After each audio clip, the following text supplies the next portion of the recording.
Now, The Hunt Palmer Show. Yes! I feel like I've been waiting for this my entire life. You're listening to The Hunt Palmer Show on 104.5 ESPN Baton Rouge. Jolly good fun. Jolly good. Locking down the middle of the day. America's favorite daytime fun show. Live from the Mercedes-Benz of Baton Rouge studio. This is Hunt Palmer.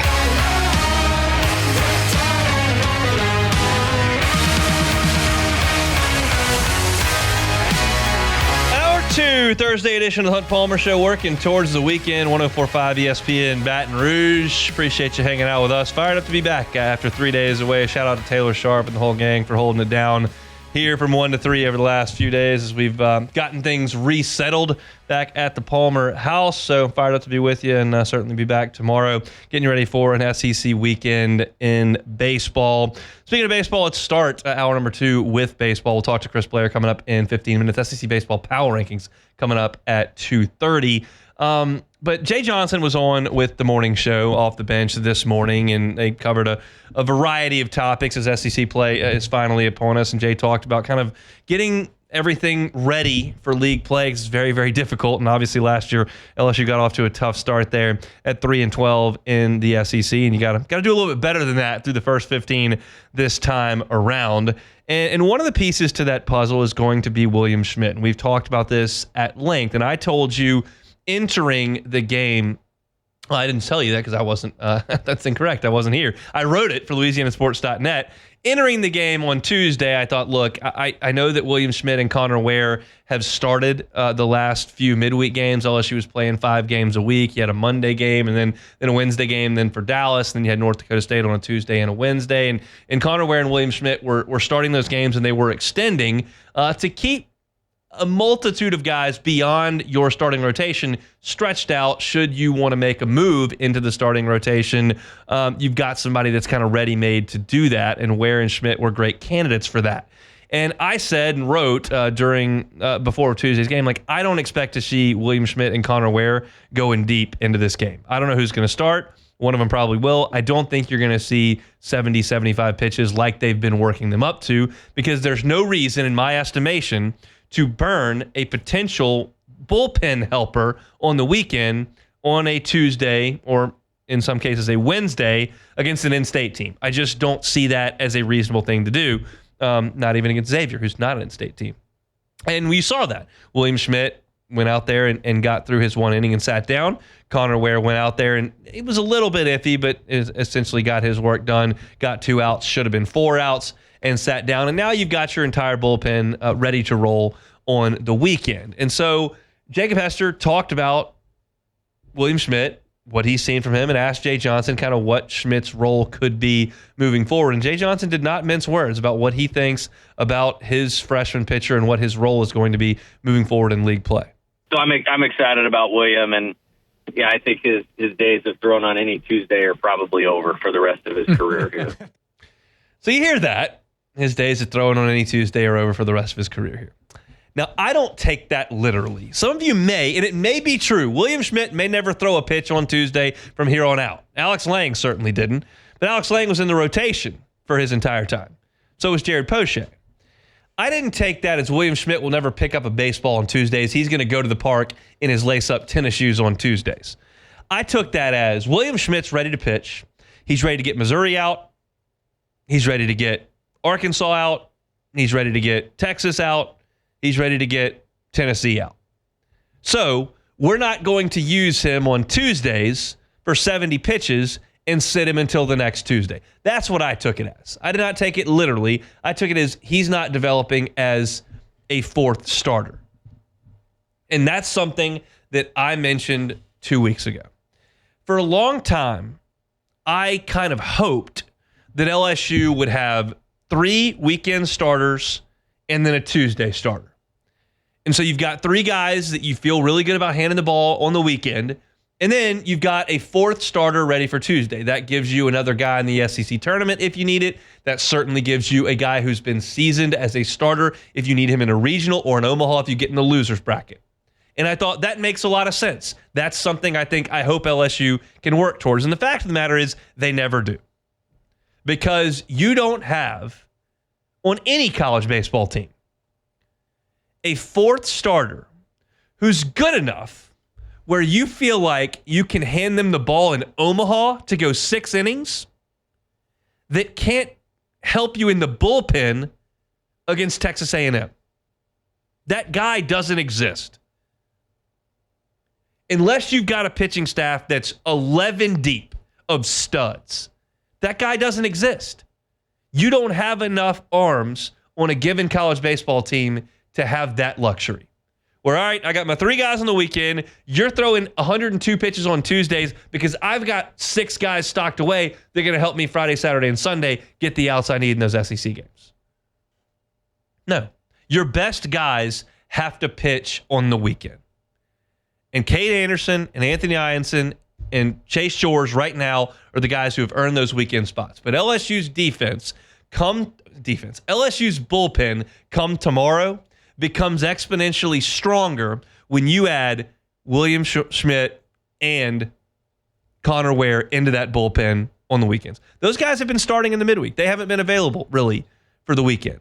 Now, you saw Schmidt pitch an inning on Saturday in Frisco because he pitched on Monday previously. But you're now changing your entire roster composition and bullpen deployment as you get into the SEC. And William Schmidt, based on what we've seen, is not going to be toiling away against Nichols on a Tuesday.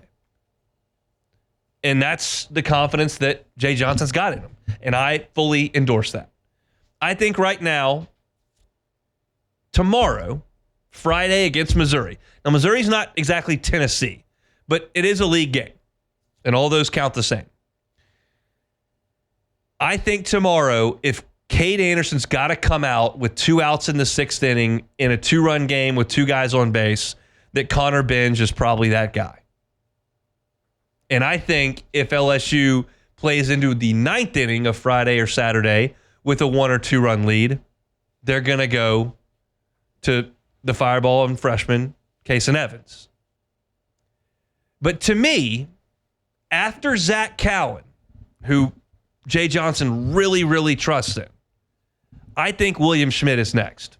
So if Cade Anderson has got to come out with 1 out in the 6th, then Cowan's got to go 2 1/3, and then you got to go to Evans for the last couple of outs, and Cowan's burned for the next day. I think if Ianson's got to come out in the 5th or the 6th, I think William Schmidt's getting the baseball. I think he is right there. I think he's ahead of Rizzi. I think he's ahead of Cooper Williams. I think he's ahead of a lot of the guys. Jacob Myers. Gavin Guidry's not ready to go. I think he's right there.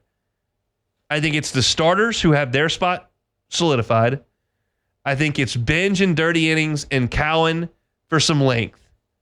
I think it's Evans at the back end, and I think I think Schmidt is right there in that conversation.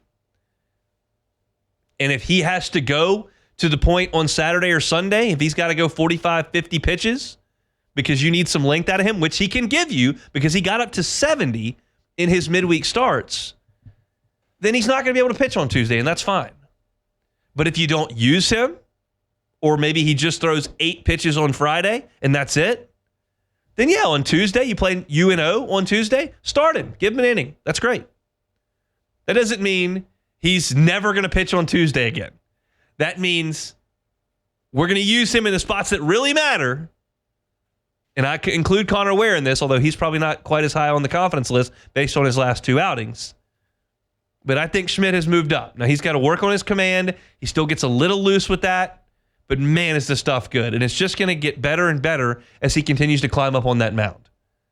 And that's what Jay Johnson is banking on. So I've got a story up on LouisianaSports.net. You can listen to the interview that the guys did this morning for some more information based on what Jay Johnson said. But to me, this is not William Schmidt's never grabbing a baseball on Tuesdays again. It's, hey, it's time for SEC play. It's time for weekend action. We're adding the 2 former midweek starters into our bullpen, and that's going to make us the best team we can be every single weekend to win as many of these SEC games as we possibly can. Jay Johnson did clarify earlier today when he met with the media, not on OTB, but with the assembled media, that he is going with the same rotation in the same order this week. You'll see Cade Anderson game 1. You'll see Anthony Irons in Game 2. You'll see Chase Shores in Game 3. I'll give you a full preview of this Missouri team on tomorrow's show, and I'll certainly have a series snapshot up on LouisianaSports.net first thing tomorrow morning.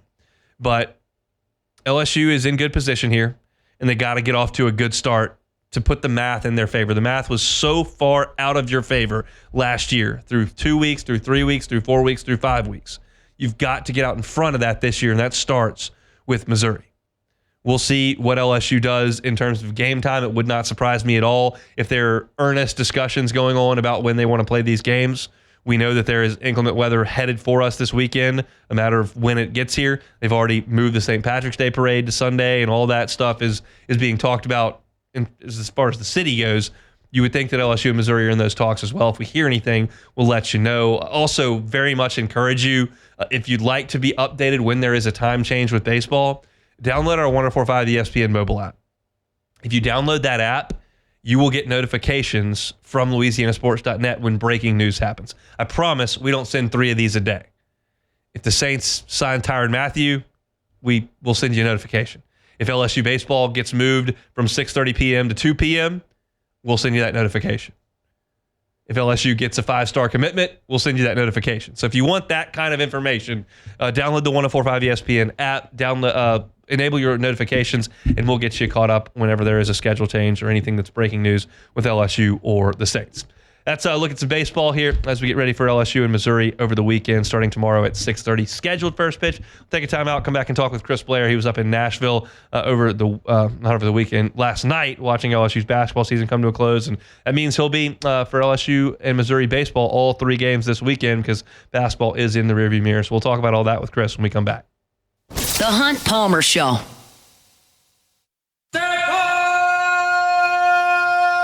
You're listening to The Hunt Palmer Show with former Texas A&M Yell leader, Hunt Palmer. Giga Maggies.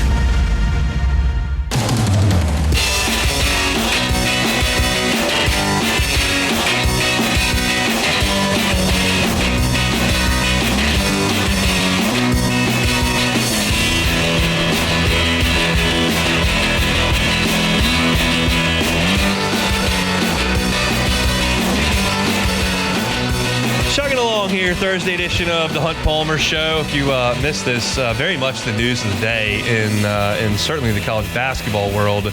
Cooper Flagg rolled his ankle in the ACC tournament. Not one of those like, ooh, that looked like it kind of hurt. Like, he went up for a rebound.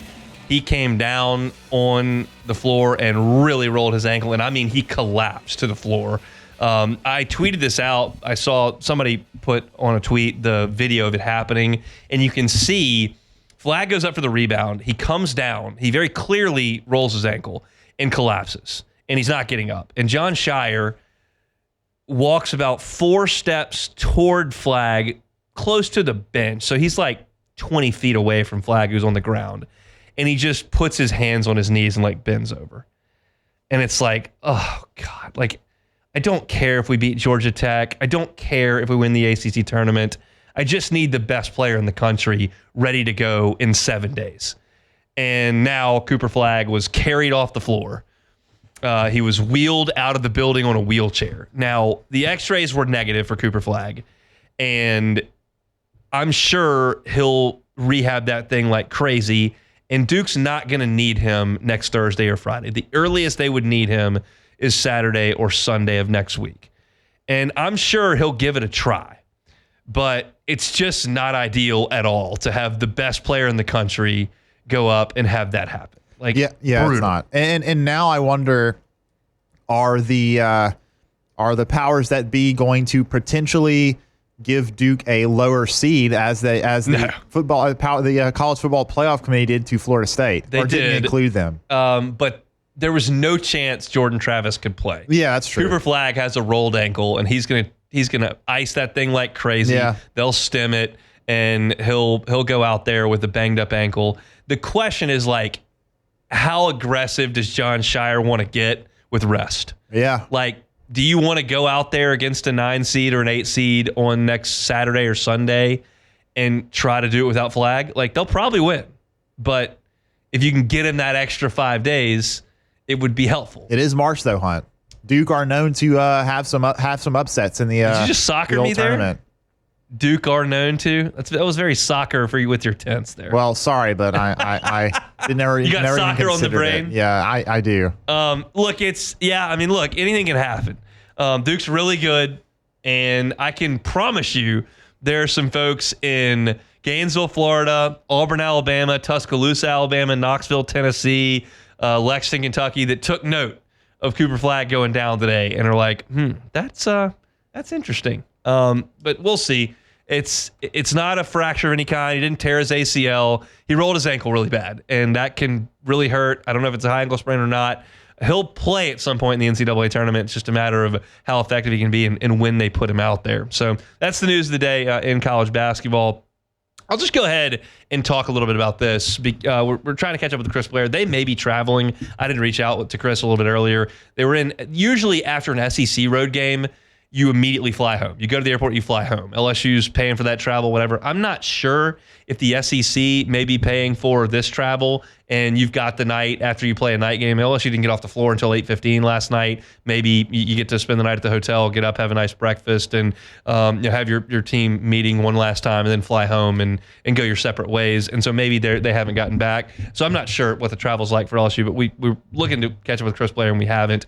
A lot of folks in the Body Ford chat, a lot of folks on Twitter. I had some folks blowing me up on my phone yesterday with Will Wade and McNeese winning the Southland tournament for the second year in a row. They're playing that thing in Lake Charles.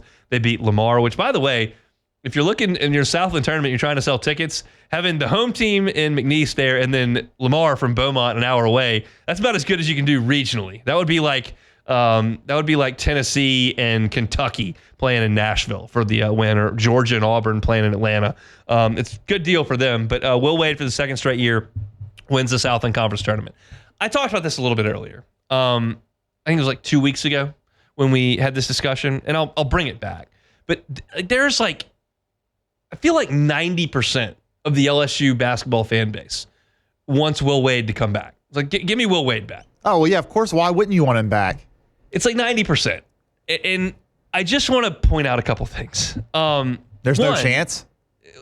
That's probably the end conclusion. I mean, we don't even need to talk about anything else besides the fact there's literally a 0% chance. There are reasons for this. Yes, there are. One, LSU has a basketball coach, and Will Wade's going to get job offers this year. I don't know if Ole Miss is going to come open and offer him. I don't know if Indiana's going to talk to him. I don't know if NC State's going to talk to him, or Minnesota's going to talk to him, or Texas is going to fire Rodney Terry and they're going to talk to him, or if Porter Moser's not going to keep his job and they're going to talk to him. I don't know what's going to happen. Miami's open, or was. I think they just filled it. It doesn't matter. There are going to be openings, and Will Wade's probably going to field some phone calls. And if he takes that, LSU's not open, so he's going to take a job that is open. That's one piece to this. The timing is not going to work out there. And I'm just humoring this for the sake of the discussion because we're supposed to have Chris here and we don't. Now I feel pretty passionately about this. Scott Woodward fired Will Wade. And he didn't hire Will Wade initially. So that's just sour. There's nothing on that but sour. It wasn't like they initially had a good relationship and then it went south. It was just Woodward inherited this basketball mess on an FBI wiretap and probation and investigations and the whole thing. And when it got to a certain point, he got rid of Will Wade to save the football program. And that doesn't sit well with anybody. Scott Woodward doesn't like the fact that the coach put him in that situation. The coach doesn't like the fact that the guy didn't stand by him, fired him. That's not going to, I'm not telling you who's right or wrong. I'm just telling you, that's not going to be a relationship that's going to be salvageable. And then the last part of this is, do y'all know where men's basketball sits on the hierarchy over here? Even if you don't, do you know who does know? Will Wade. He was here 5 years. He knows he got fired to save the football program.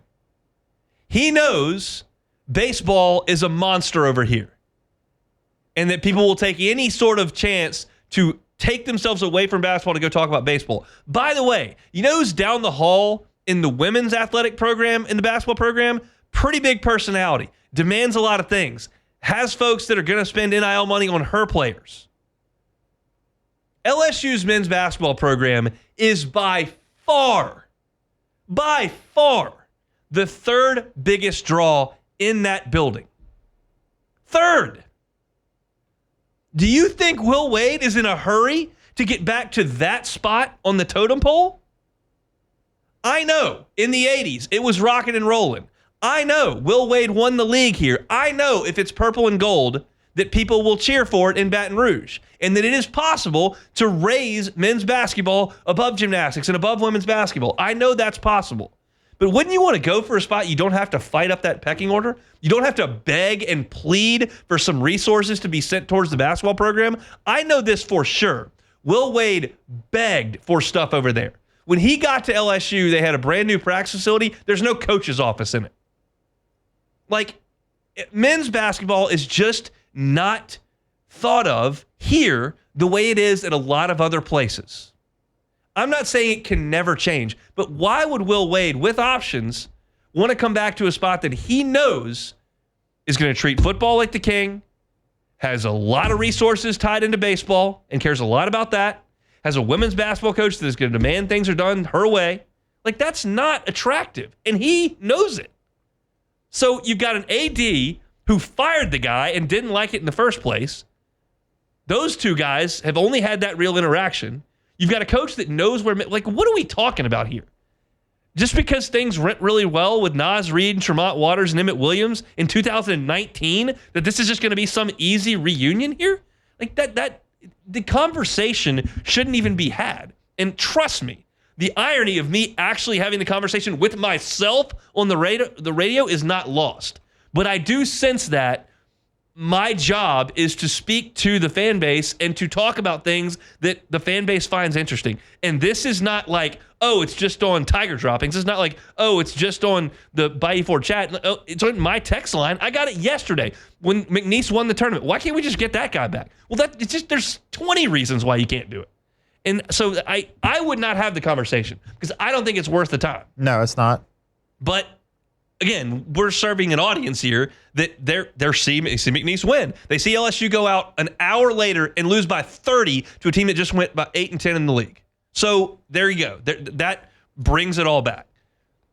It is what it is. LSU basketball will once again become a really good program at some point.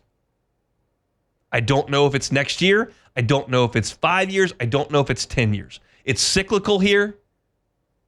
And you got to get the right guy and the right resources plugged into it. Is it Matt McMahon? We'll find out. And if it's not, they'll go get the next guy. And trust me, Auburn hired Tony Barbee. Okay?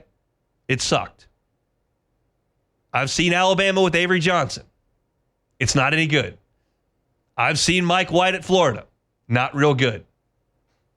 I've seen Conzo Martin at Tennessee. Pretty mediocre.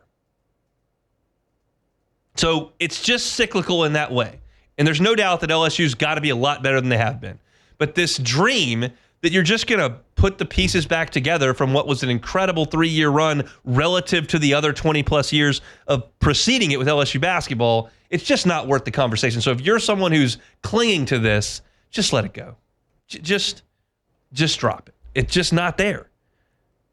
LSU's got to be better than they are right now, but that's not worth discussion. Even if, to me the singular breaking point is that I don't think that if Scott Woodward called Will Wade and said, "Look, I'll put aside my differences, I'll give you a great contract, and you'll have this program, we'll support you," I think Will Wade would probably say no. There's other options out there, other programs. Like there's other programs that are just going to be able to offer him the same, if not more, resources than LSU will, and for men's basketball. So I don't even if Scott Woodward did offer the job to him, I'm pretty sure he would probably say no anyway. Will Wade would say no anyways, just based on what happened.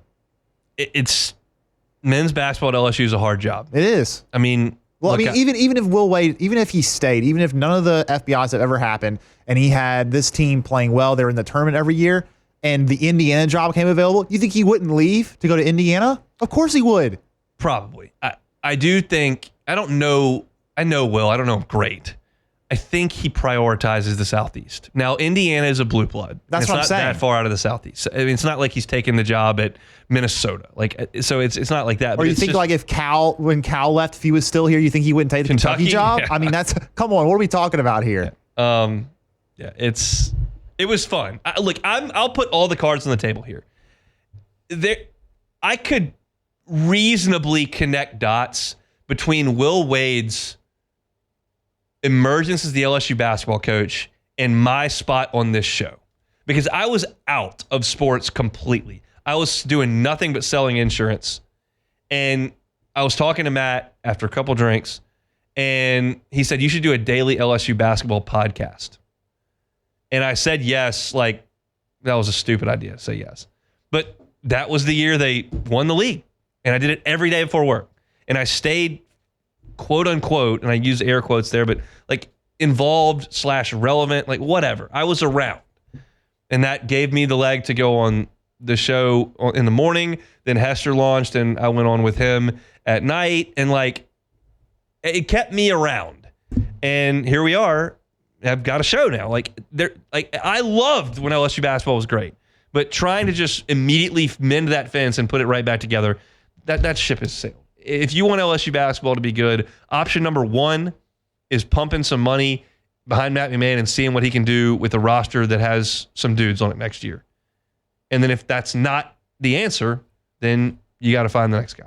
But those are all conversations for another day. Let's come back and do some SEC baseball power rankings next. The Hunt Palmer Show.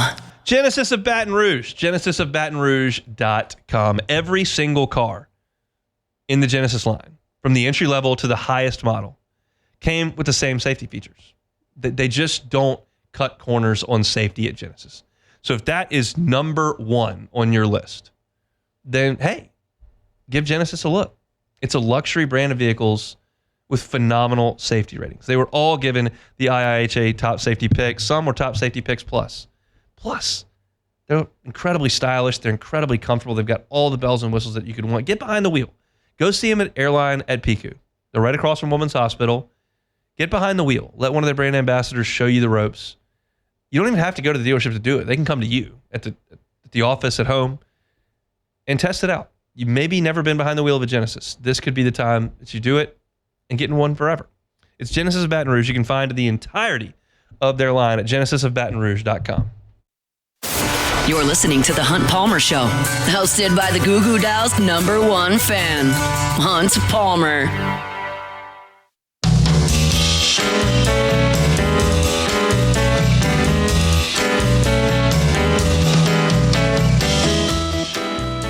All right, so during the break, a lot of things can happen. Sometimes you go out for a quick bathroom break. Sometimes you refill the drink. Sometimes it's sit in silence and go through some research.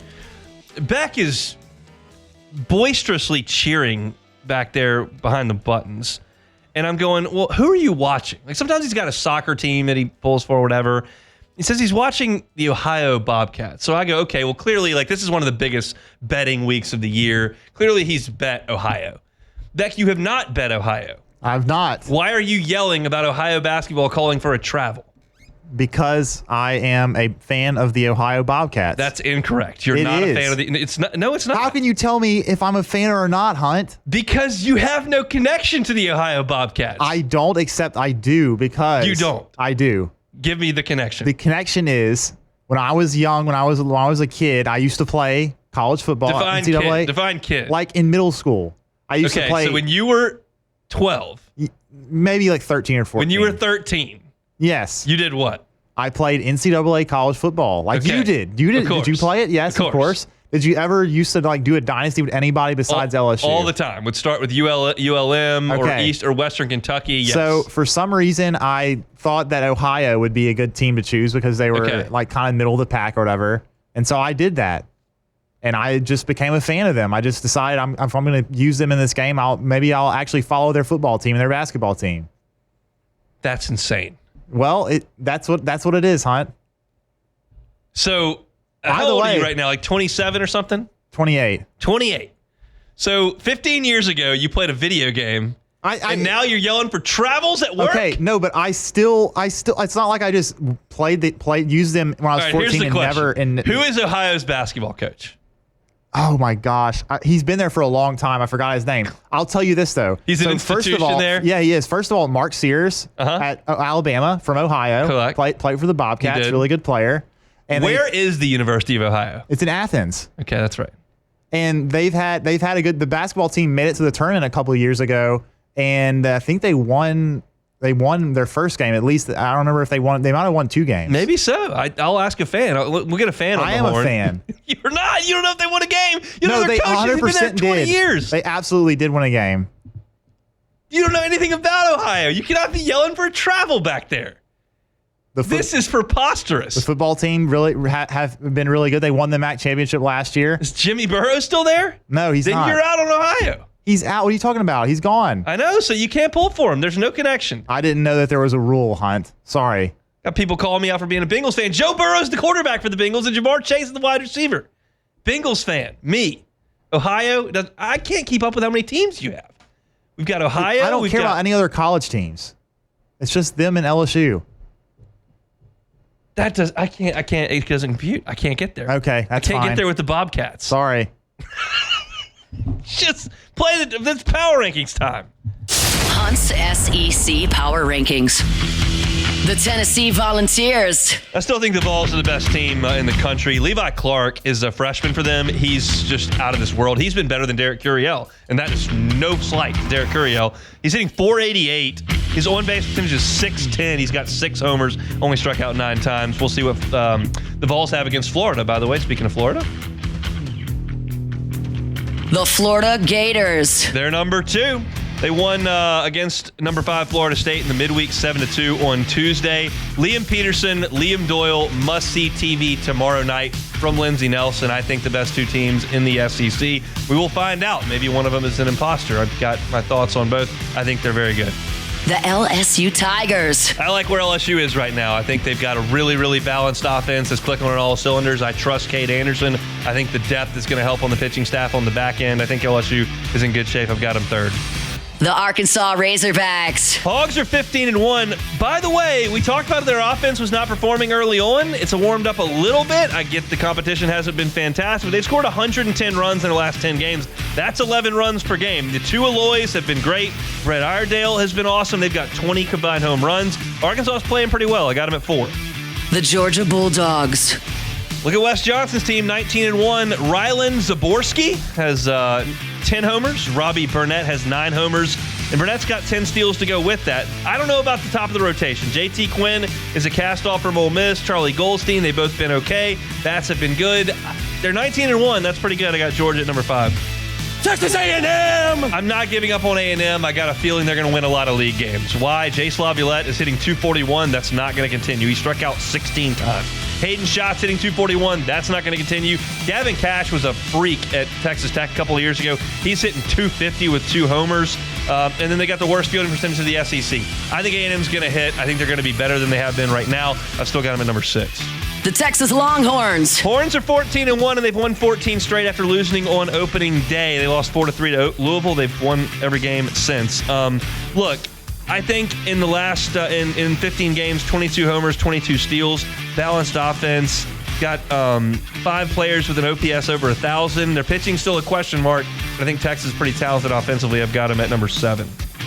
The Alabama Crimson Tide. You're looking at a guy that might be the first pick in the draft next year in Justin LeBron, their shortstop. He's got 11 home runs, already leads the SEC. Riley Quick still has not gotten up to 70 pitches. If he's their ace, they've got to continue to work him back. Zane Adams has been okay. I don't know what Bama's pitching is, but I like their offense led by LeBron, so I've got him at number 8.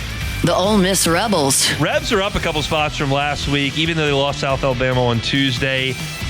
They've got a couple guys hitting a bunch of homers. Brian Moorman and Judd Utermark both have 7 each. They've got 32 as a team. And Hunter Elliott looks great at the front of the rotation, so I think that's a good starting point for Ole Miss. I've got him at number 9.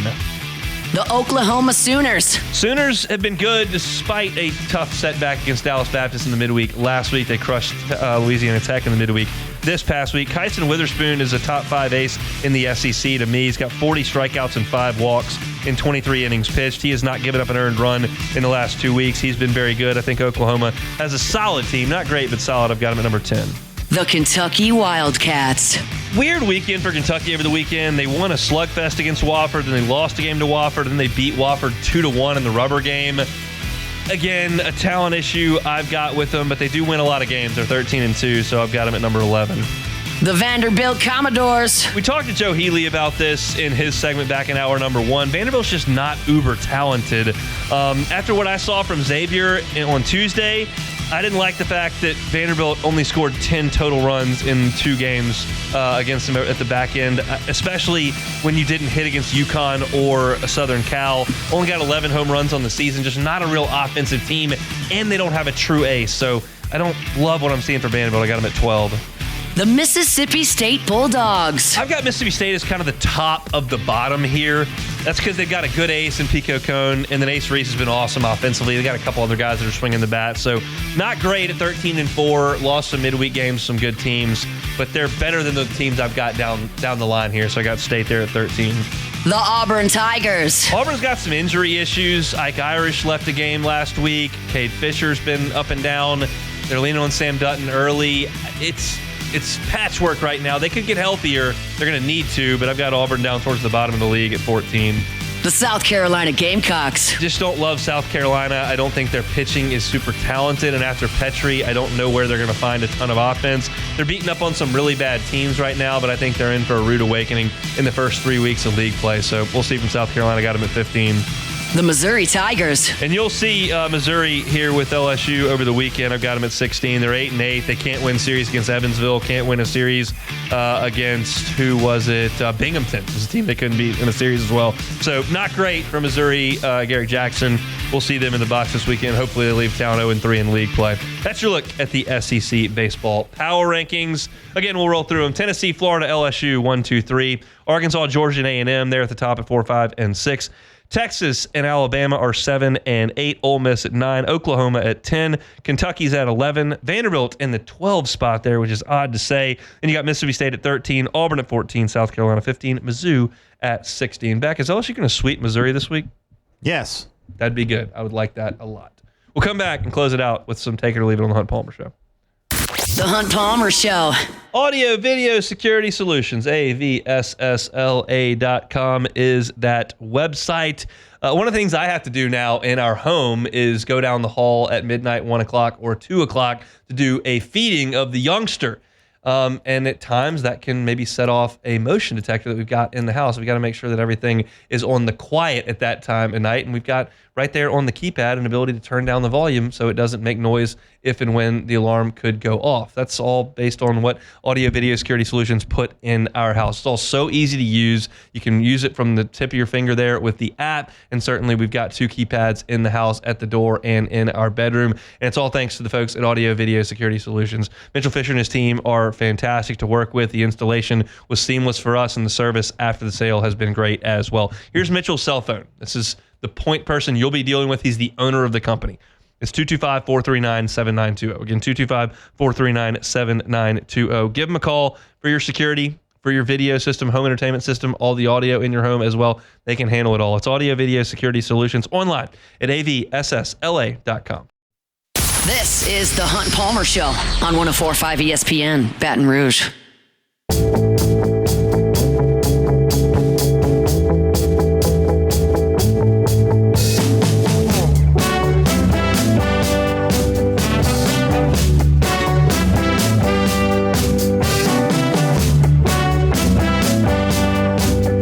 Join us at the Louisiana Outdoor Expo at the Lamar Dixon Expo Center from March 14th through the 16th this weekend.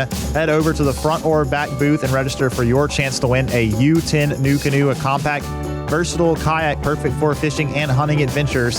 Visit 1045ESPN.com for details. And also, registration for the VEX European Bracket Challenge is now open. You can start registering now at 1045ESPN.com, and then be sure to come back and get your picks in after the first games are announced on Selection Sunday, just a few days from now. The person with the most accurate picks this year will win $1,000 in cash. All right, closing up shop here. Thursday edition of the Hunt Palmer Show. Good to be back. We'll be back tomorrow, previewing LSU and Missouri and SEC baseball. Talk to Preston Guy about some spring football. I'll be out at spring football practice tomorrow, I think, depending on how the baby does tonight. But we'll look forward to that show tomorrow and get you caught up on all the Saints happenings as well. For now, let's do some Take It or Leave It, Beck. Take it or leave it. Take it or leave it. Schmidt. Today's hottest stories in sports, news, and sometimes even Hunt's life. The question is, will he take them or leave them? Just take it. All righty, we've got a little bit of news. This was yesterday, actually, but the college football, EA Sports College Football 26 cover was revealed, and guess who was on it? None other than Mr. Garrett Nussmeier, along with a host of other athletes, including Bryce Underwood, DJ Lagway, Bryce Underwood, Ryan Williams, Jeremiah Smith, Caleb Downs, Sam Levitt, and Dylan Stewart. Nuss on the cover. Take it or leave it. I'll take it. The guy take it. 4,000 last year or something. I'm not sure about Bryce Underwood. I mean, that's interesting. I think that's sour grapes. The guy that's thrown for 0 yards. Yeah. The other guys you just rattled off have been like stars. They have. So yeah, I'll take Nuss on the cover. That's a good deal for him. All right, next one here. Hospital sleeping arrangements. Take it or leave it. Look, I'm not going to complain about it. Is it great? No. Okay, so are you going to take it or leave it, Hunt? That's the question. I'll take it. I'll take it. It's one of those deals where it's like a fake vacation for the for the dad, because you're not really doing much with the childbirth there. I cut the umbilical cord, which is not real difficult. It's like arts and crafts on a 2-year-old level. It's awesome that the staff is there, and it's a lot on the mom of the baby, but like, there's no chance anyone's going to call me for anything, because that's the ultimate excuse. Like, yeah, my child was just born. Okay, well, I'll leave you alone. You just go down to the buffet and get some lunch and dinner. You watch TV. I mean, you don't sleep great, but it's kind of like a mini vacation, and I mean that in the nicest way, because I realize how serious everybody else's job is in the entirety. But the reality is that the dad doesn't do a ton. So no, was it the Ritz-Carlton as far as the sleeping arrangements go? But the rest of it was quite nice. I enjoyed my time in the hospital. Yeah, I'm gonna need to talk to you about that. I guess I can handle. I got some suggestions for you. I'll have to get some info there for that. But next one here, SEC tournament beer prices. Take it or leave it. You got to guess what the domestic canned beer costs at the SEC tournament? I'm gonna guess $10. $16.50. Okay. Yeah, that's gonna be a leave it. Leave it alone. A seltzer is $17.50. What are we doing? This is the SEC basketball tournament. They're big. They're the domestic canned beer is, it looks like 18 ounces. But still, that's a lot of money. That is ridiculous. If you got 3 beers, and I realize those are big beers, but just work with me just on the numbers. If you get 3 beers, you're talking about on the $70. It's I mean, it's close. Like with taxes, probably. If you tax and tip, it's close to $70 for 3 cold pops at the game at Bridgestone. That's going to have some folks. I mean, if you're a college kid and you're going to that, no chance. You got no shot. No way. That's like 2 weeks worth of food and drink there. Yeah. Not happening. Speaking of the SC tournament, Ole Miss just hit a buzzer beater to beat Arkansas. So there you go. All right. You were watching the Ohio Valley. I'm still watching. Missouri Valley, it's Ohio Valley, the MAC. Oh yeah, the MAC. Come on, Action Hunt. I did know that. I'm not as big an Ohio fan as you. I didn't know. Obviously not. No, it's still in overtime. They're down 2 with 43 seconds to go, so it's a tight one. I'm going to see if I can guess their opponent with 4 guesses. Okay. Toledo. Ding. You got it. That's right on the first guess. The Rockets. I was going to go with Bowling Green and probably Central Michigan next. But I got the Rockets, the first one. Yeah. Too bad they're not playing at the Glass Bowl. That's all I got for Maction. Do you watch Maction on Tuesdays? Yeah, of course. Terrible. I'm not watching. What are you talking about? Maction's great. It's not. Oh, okay. Nobody's there. They're not any good. No one's going to like that take. I'm telling you, people love Maction. There's no one there. There's no one. They're not good. They're bad teams. Okay. I'm not watching That's fine. It's been a pleasure to be back. Excited to be back for tomorrow's show. Missed any today? Catch it on demand wherever you find your sound. Search Hunt Palmer Show. A Hunt on LSU for your football. Hunt on Saints for your Saints football as well. Matt's going to drive you home on AFR next. We're back tomorrow with tons to do. Have a good evening. Hunt Palmer Show. The Hunt Palmer Show.